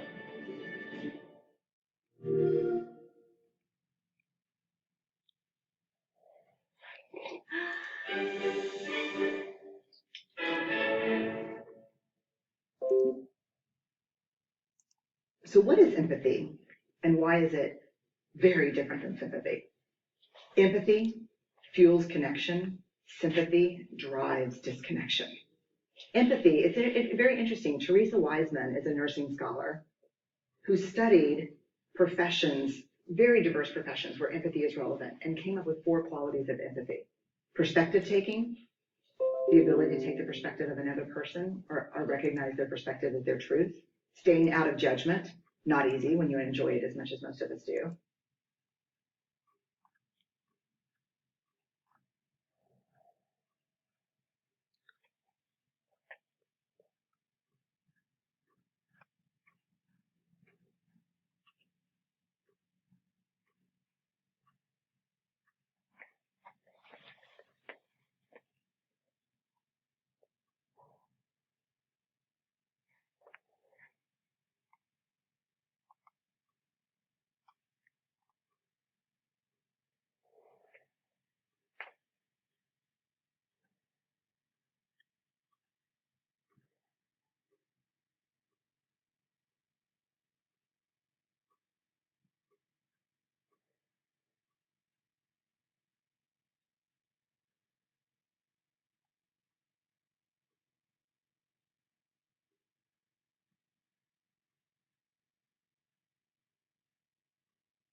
Okay.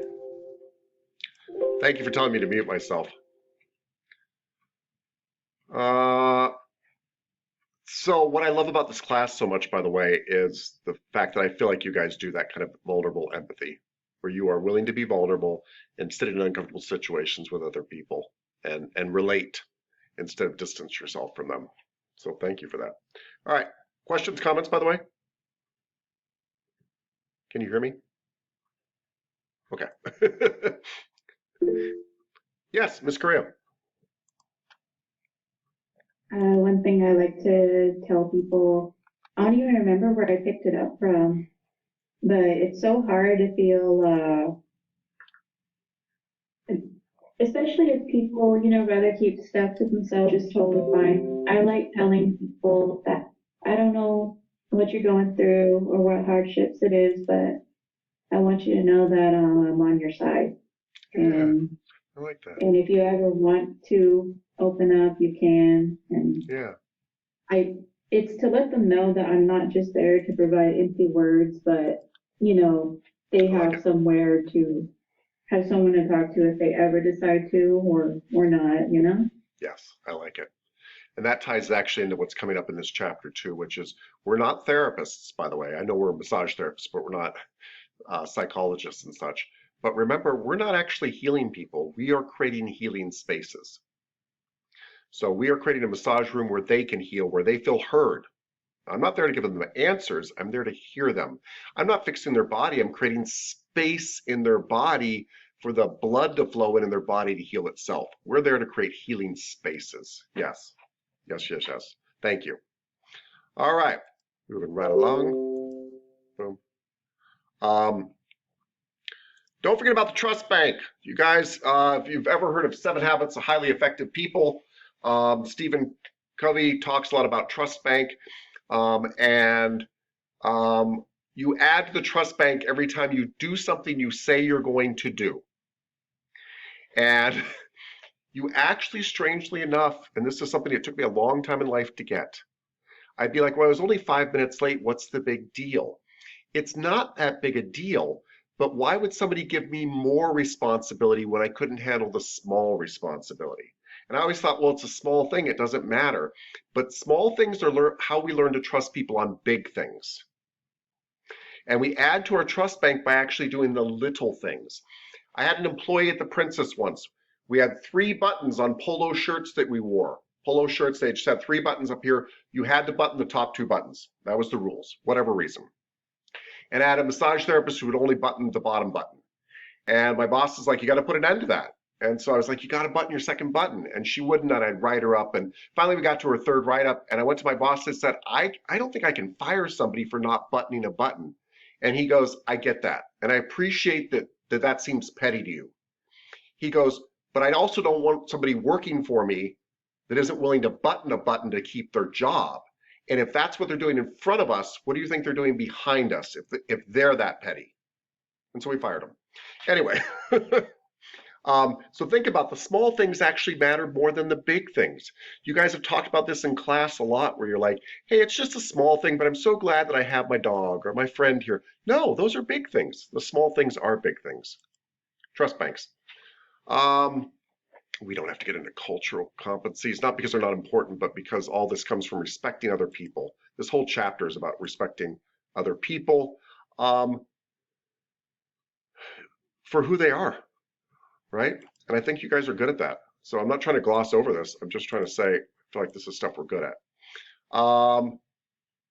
Let's talk, though, about professional boundaries. So I've talked about this before, but just remember that there is a power differential when you're in the massage room, and it's usually you that are in power. That other person is naked laid on the table. So I think I told you about a guy that came to me once because the Arizona State Board of Massage Therapists sent him to me. He had to take ethics classes with me. They didn't revoke his license, but what he did was he asked a client out on a date while she was on the table. He didn't touch her inappropriately. He didn't do anything like that, and she later complained. And the board's determination, which I think was correct, was you misused your power differential. And he was a really nice guy, by the way. And he's like, I don't know what I did wrong. I just asked her, and she said no, and I didn't bring it up again. That would be true if she wasn't naked on your table in your treatment room. But I said, he was a big guy too. I said, How do you think this woman felt laying on your table when you asked her out? Do you think she felt comfortable that she really could say no at that time? She did, but did she feel comfortable? You're misusing your power differential. So it hit him all of a sudden. I remember when I told him that, he goes, oh, yeah, I can kind of see that. 250-pound man standing over you. Would you like to go out on a date? You're naked on a table. Yes, you didn't touch her inappropriately. Yes, you dropped the subject, all that kind of stuff. And all this happened because she was a regular client. She was really friendly. He thought she liked him. Maybe she did like him. But he shouldn't have been asking that in the treatment room for sure. Right? Because the power differential, don't forget the person on the table has a really hard time speaking up. This is why Tapscott has you guys ask more or less pressure. Because the naked person on the table has a really hard time saying, hey, sweet, kind person I just met, could you go deeper? They won't do it. They won't do it because the power differential. So don't forget that it's very hard for your client to speak up on the table. It really, really is. That's why we have to drag it out of them. I don't care if the pressure is okay. I want it to be great. Do you want more or less pressure? Well, I'd like a little bit more, which usually means a lot bit more. But anyway, make sure you understand the power differential. That's the big thing. And by the way, use it to your advantage too. You're in charge of that room. So if you say something's not going to happen in that room, hey, I'm sorry, if your hand goes under that sheet again, I have to end the massage. No, I know you're not doing anything. That's just my rules. Got to do it. Oh, did it again. Sorry. Bye. That's it. We're done. You are in control. You use the power differential to your advantage. Yeah.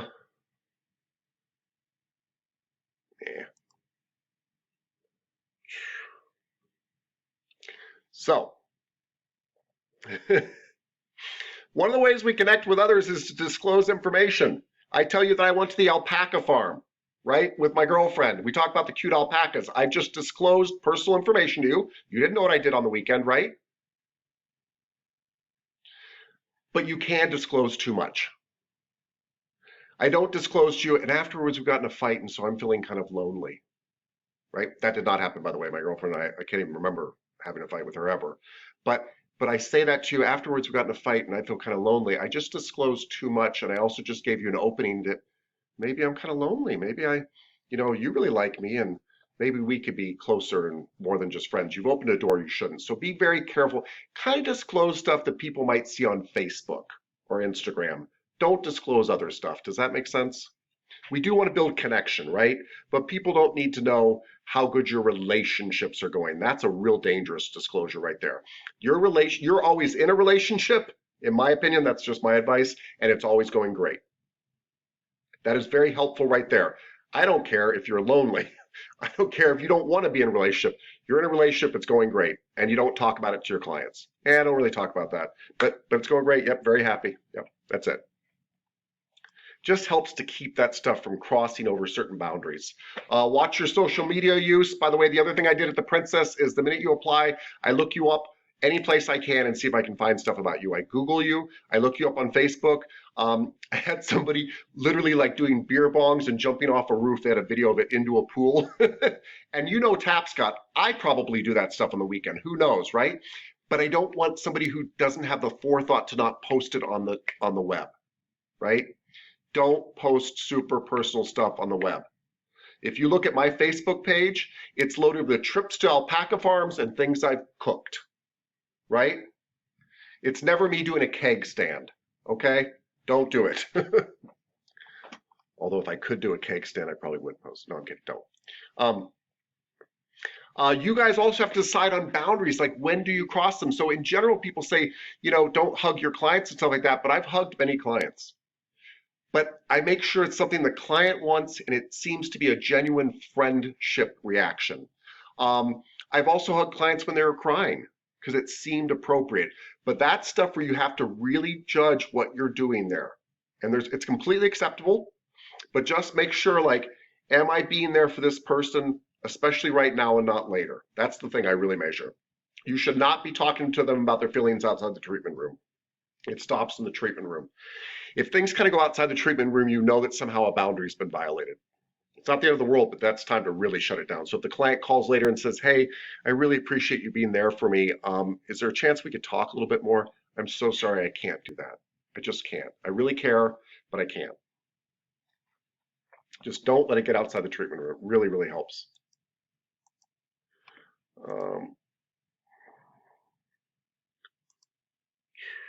So transference and countertransference.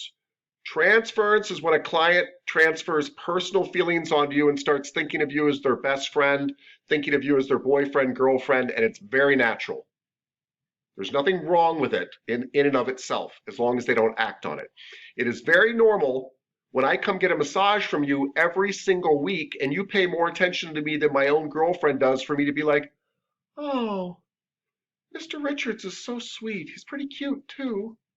You know, that's a normal feeling to have about another human being. He's rubbing me. He's always funny. He laughs at my jokes. It's all about me. Yes, it's all about me because I'm paying him.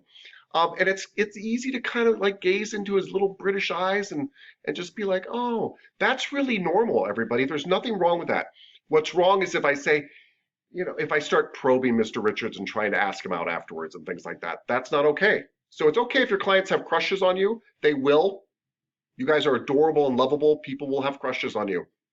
Now you're looking into my eyes and saying nice things. The tutu's forgotten about. Yes, we're back. We're back. We're over our feud, and now it's just, I don't know. Thank you and me. I'm glad we got through that together. We're both stronger. We are. Thank you. So that's okay. And guys, you will probably get a crush on a client someday. All right, even if you're in a happy relationship, we all get little mini crushes on people. People are wonderful. I hope you have people in your life that are crush worthy. Just don't act on it. It's okay for me to have a client and be like, oh my gosh, she's wonderful. She's always so funny. She's always on time. Oh my gosh, she's the greatest. She's so cute. Great. That's great. Leave that up in your head and do your massage the way you always do it. That's okay. Right? So countertransference and transference are fine. Just don't act on them. And if your client acts on them, by the way, you'll notice your clients act on them because they'll start talking to you about your relationship a lot and trying to kind of figure out where you're at. Just don't respond to that. Because you're not helping them, by the way. You're hurting them. Yes. All right. Let's see. And by the way, if a relationship does seem to get out of hand, terminate it. Stop seeing them as a client. Stop. I can't tell you how many situations would have been okay, even when somebody stepped over the bounds a little bit, if they would have just ended that client relationship, right? If it starts feeling really weird, just be like, oh, I'm so sorry. I'm not doing massage anymore. I can't see you anymore. I can't explain it. I don't feel comfortable with it. You're allowed to. You're just allowed to do it. Just do it.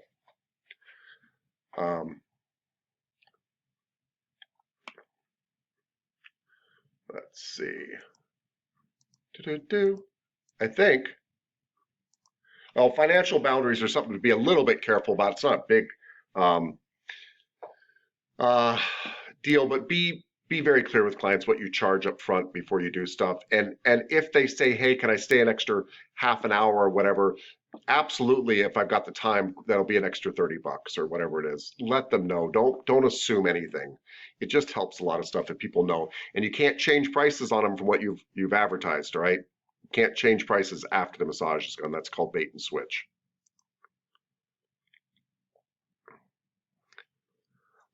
I say charge everybody something to honor your time. What I mean by this is I even charge family members except for my mother and my girlfriend.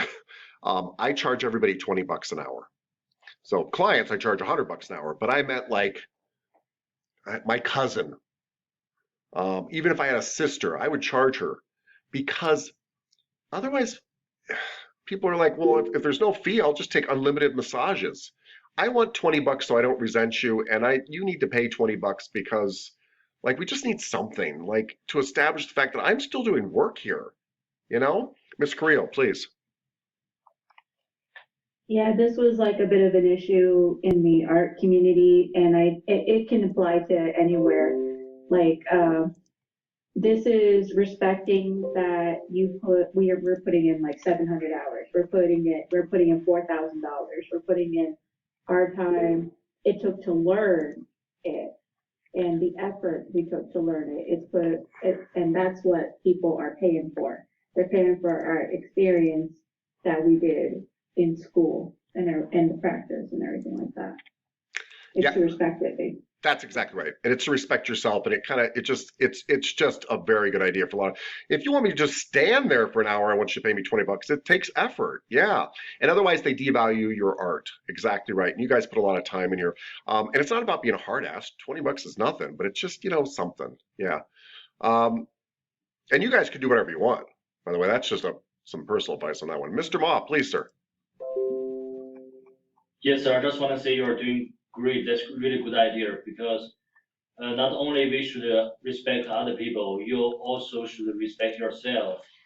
And because the good massage is very valuable and it help a lot to the client, to the whoever your sister, your brother, it help a lot. And Yeah. if we always try to help people without anything, I don't think it's respect yourself because you will damage a lot to your hands after long term, Sure. right? I love what you said there. That is actually another reason I started doing it is I would get resentful because I wasn't respecting myself, so I get mad. Well, I think I'm mad at you, but I'm actually mad at myself for not taking care of myself. Yes, respect yourself. That's all. Well said. Okay. You will have dual relationships. Your book wants you to understand what these are. Dual relationships are where somebody has a client and a friend. You will have friends that become clients, and you don't stop being friends with them, right? And so that does happen. You also will have somebody that maybe they're doing contract work on your house, but they're also a massage client. Those relationships are tricky. There's nothing illegal about them. They're completely fine. You can trade for services, all sorts of stuff. But they're sometimes a little bit trickier to manage because you're like, well, I didn't like the work you did on my house, and now you need your massage payment and things like that. I find it's easier just to charge each other. Whether you're trading massage with another massage therapist, whether you're trading massage, whatever, just charge each other. It's a lot easier to move cash back and forth than it is to move services back and forth. And that way, if you don't like what they did, you don't have to reciprocate. You can go take your business elsewhere. So it's just a thought. Miss Green, please. I feel like if we're working on each other, then you would already kind of know that, like, who you are, like, liking, like, who you like massage-wise. Like, because I know we always talk about that, like, some of me and the other classmates. Sure. Like, always talk about, like, practicing now on each other and then kind of figuring out, like, oh, I really like this person. I love how they massage. So that when we're out of massage school, you already kind of know who you want to go to. So right. In that way, you kind of could get away with not paying them and swapping services. Sure. If you already know what the quality of their massage is. Sure. That solves that problem, Miss Green. But here's the other problem. You come work on me and you give me a very energetic massage, but I'm kind of tired. And the next time I work on you, it's not as good. Or you want me on a Wednesday and you were very accommodating to my schedule, but I'm not being as accommodating to your schedule. Got it. And so the neat thing about, like, another therapist taught me this. I said, hey, do you want to trade? Like, I love your massage. They're like, I love your massage too, but I'm going to pay you. And I was like, what? And they're like, we'll charge the same rate. I'm going to pay you $60 for your massage. If you want one for me, you pay me. It's just cleaner that way. And then if you don't want to reciprocate, she was like, we don't have to worry about that. You're not waiting for the payback. So there's nothing, by the way, Ms. Green, though, I want to be very clear. Many, many, many therapists trade. There's nothing wrong with that. This is just kind of something I do and that some of you might want to do. I don't think all of you want to do. There's nothing wrong with trading. But I have found just buying services back and forth in cash, for me, kind of keeps anybody from getting upset. Like, well, I worked on Miss Green and now she's out of town on a modeling gig and I want my massage now, Right. That kind of thing. Yeah. Thank you. Thank you. Your point's well taken. Sexual relationships, don't have them with your clients. Please, please, please. That is the stuff that gets you in trouble with the massage board. And we've never had a gateway student in front of the massage board. And I'm on the massage board now. And I don't ever want to see you there unless you're getting continuing education credits for just sitting on the meeting. Please just don't do it. I don't care how much you like them. And if you fall in love with the love of your life, then discuss that outside the massage room and never, ever, ever have that person come to your massage establishment again and never, ever charge them for massage again. And be very clear. We are in a romantic relationship. You are no longer my client. And I want to just say this one more time. Do not engage in sexual activity in a massage room, even if it's consensual. You will lose your license. It will go bad, right? And people change when you break up with them, and people change when stuff happens. So just please, please, sometimes innocent stuff between consenting adults can go very, very badly. And we all get weak and lonely. That's why I'm telling you that. So don't.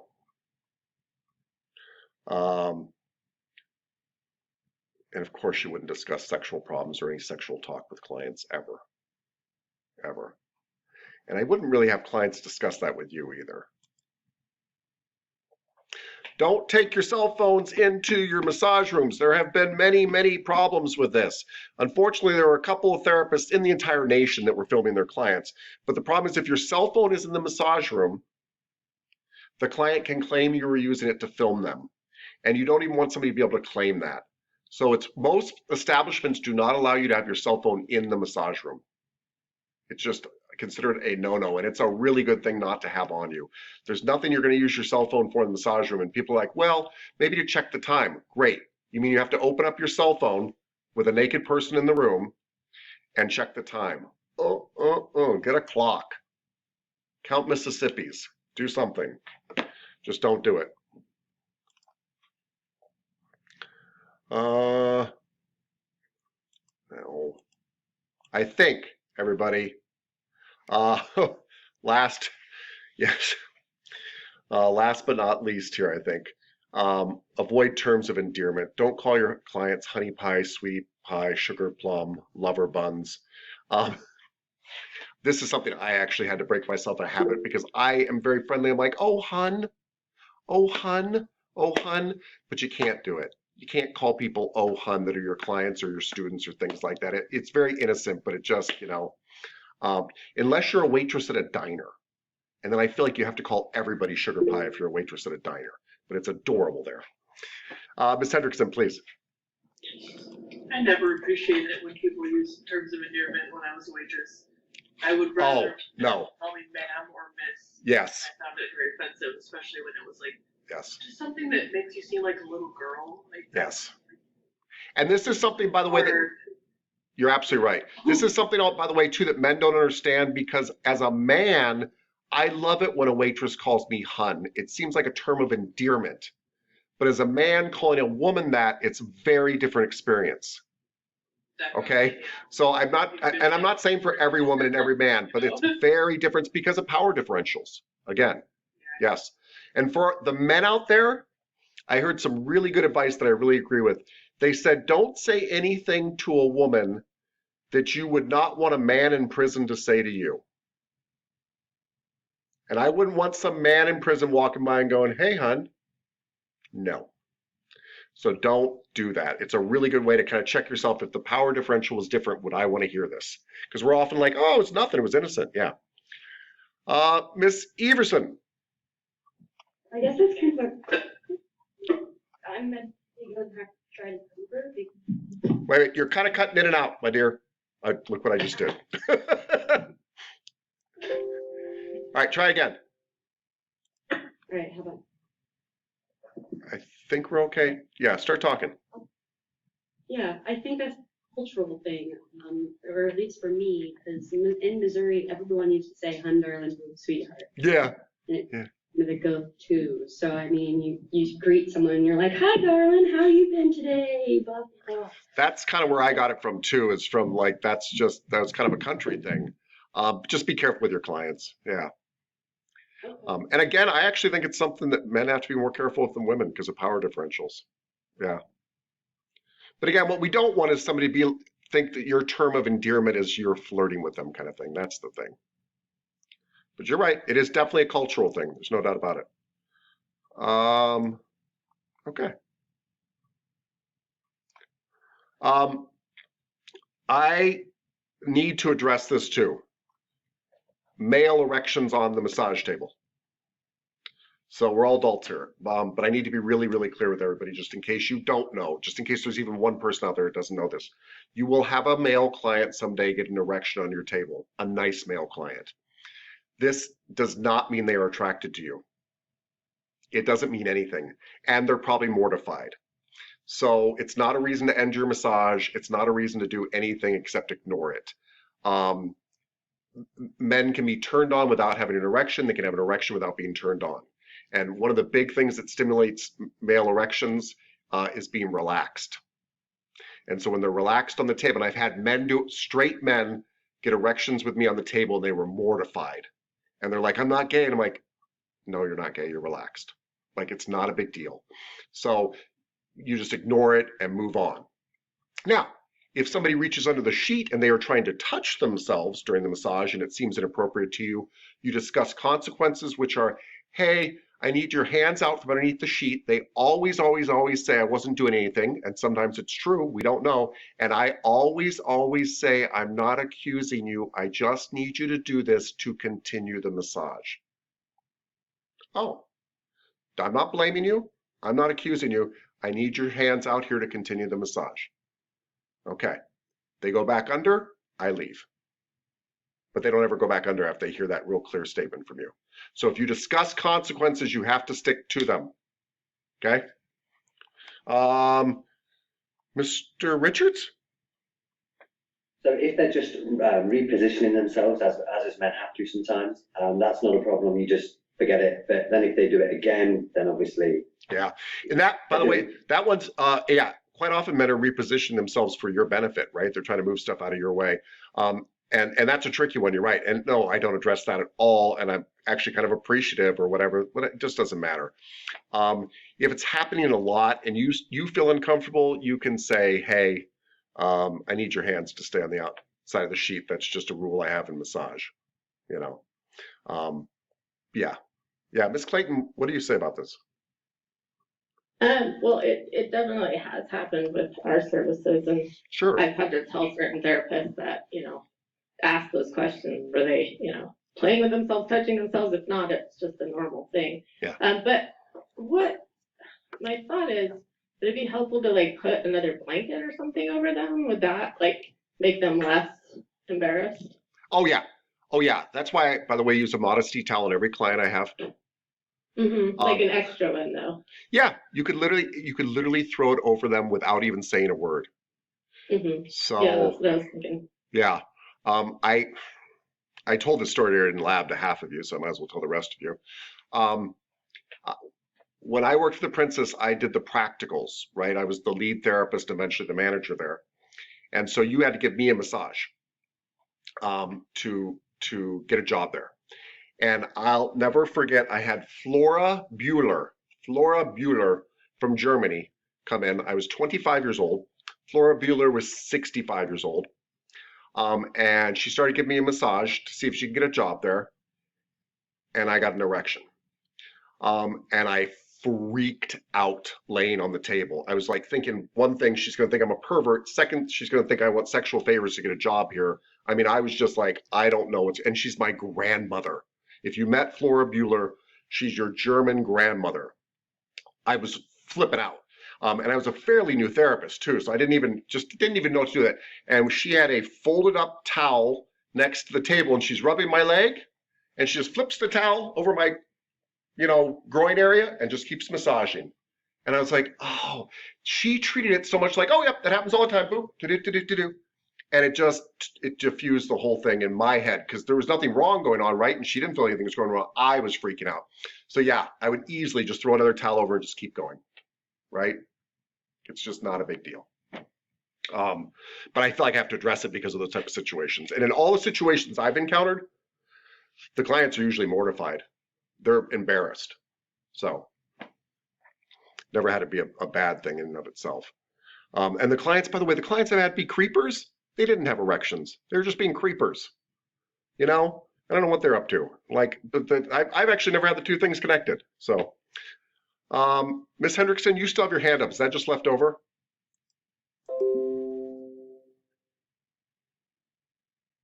Okay, cool.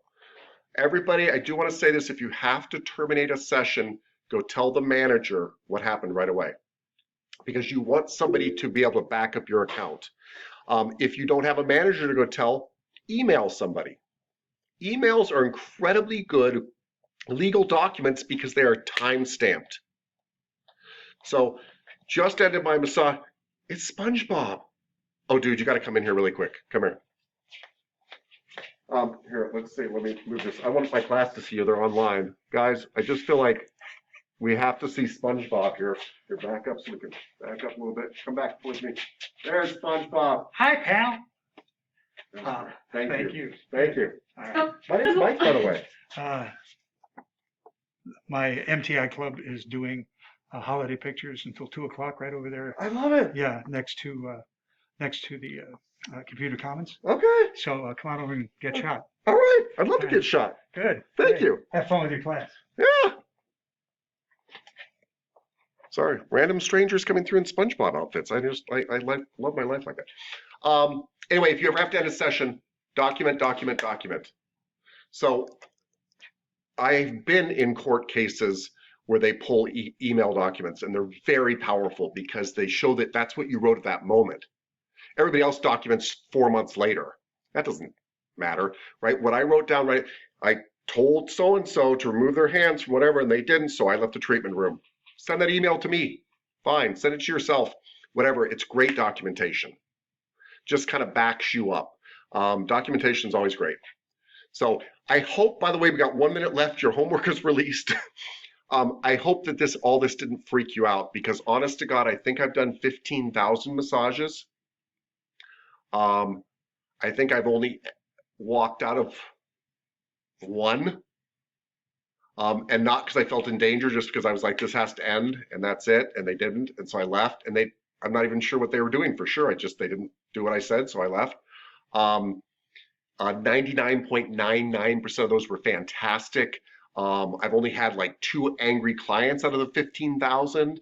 I mean, it is normally a really rewarding experience, but I find being firm and clear with people and being like, I'm here to do therapy, really kind of puts them in the right frame of mind. And that's what's important, is kind of setting up that treatment room that, hey, I'm here to professionally love you, and we're going to respect boundaries, right? And that's the way it goes.